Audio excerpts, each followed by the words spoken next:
Sometimes working relationships just don't work out. And when that happens, should employers be able to offer employees money to pack their bags? This week's featured members bill is sponsored by ACT MP Laura McClure, and it's just gone through its first reading in Parliament.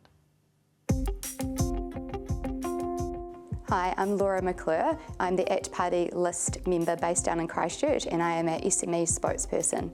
The name of my bill is the Termination of Employment by Agreement Amendment Act. My members bill aims to facilitate a conversation between an employer and employee about a potential end to the employment. In doing so, this conversation needs to be mutually agreeable from both the employer and the employee side, and it may end in a settlement of some sort. So settlements could include a monetary sum, for example. They may include a good reference, but ideally this conversation is able to be had at the start of potential problems within that employment relationship. Having been a small business owner myself and also been an employee previously, I saw how difficult and challenging it was to navigate employment law. Navigating employment law and managing relationships with employees is extremely challenging. Employment law has become quite burdensome and overcomplicated that we're unable now to have a simple conversation about what it means if you were to end that employment and what it could take from the employer side in order for an employee to move on.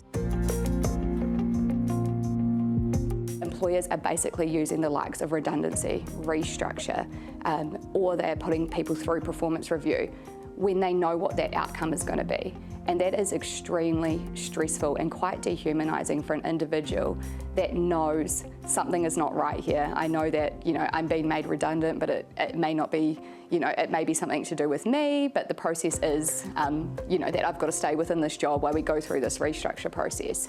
And what that does is that creates a really uncomfortable work environment, and the risk of PGs just escalate.